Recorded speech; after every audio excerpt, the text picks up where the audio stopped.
Ada beberapa pilihan yang bisa dilakukan, salah satunya kan memang ya udah nikah secara sah dulu aja gitu, nanti kemudian pestanya baru diadakan kembali ketika kondisi sudah aman misalnya. Atau ditunda dulu deh karena kan keselamatan dan juga kesehatan bersama tuh penting ya. Setuju banget dan memang tidak hanya Jedar saja dan Richard Kyle, tetapi memang saat ini banyak sekali yang terpaksa menunda acaranya melihat kondisi seperti ini. Tapi tentunya ini kan cuma penundaan aja ya, Ndra ya. Betul. Kita harapkan bisa diselenggarakan di waktu yang lebih baik lagi.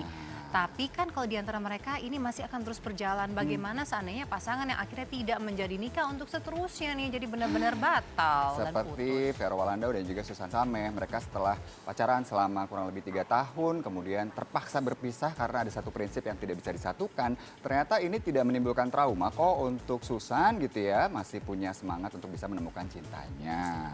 Ya, kita akan melihat ya bahwa ternyata tidak semua perpisahan itu bisa berakhir buruk dan mereka sepertinya masih menjalin hubungan yang cukup baik. Kita melihat ini dia liputannya.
Tuhan berkata lain dan kita udah nggak sama-sama, bingung. Every goodbye brings new stories.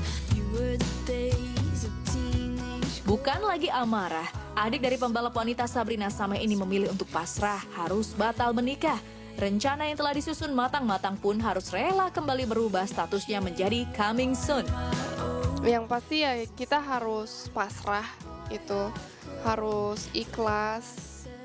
Jadiin semua ini pembelajaran dan ingat di luar sana masih banyak banget orang yang sayang sama kita, yang harus kita perhatiin juga. Salah satunya adalah keluarga.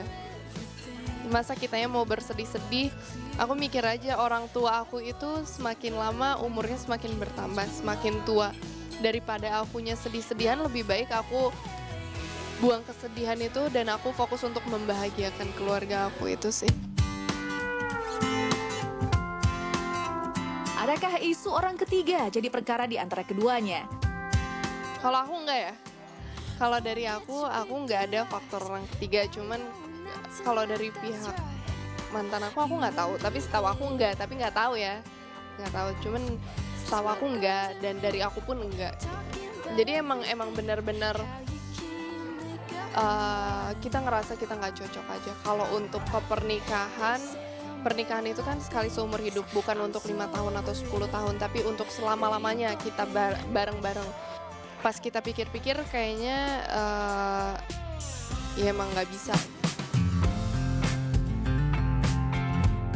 Trauma biasanya jadi alasan untuk takut memulai kembali sebuah hubungan seolah masih dihantui kegagalan.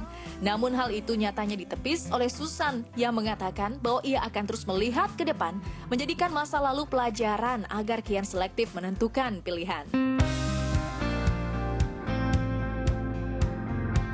Banyak hal yang bisa dipetik dari sosok Susan Sameh. Cantik tak bisa jadi jaminan bahwa laki-laki akan menjadikanmu sebagai akhir dari perjalanan. Tak ubahnya seperti tanda baca titik. Gunakan waktu menunggumu dengan hal baik, karena Tuhan itu tahu kapan waktu yang tepat untuk Dia menyentuh hatimu. Teruntuk Susan Sameh, semoga lekas diberikan pasangan yang bukan hanya pasti angan, namun juga pas dalam visi misi memandang kehidupan di masa depan, hingga bisa lekas melenggang ke pelaminan.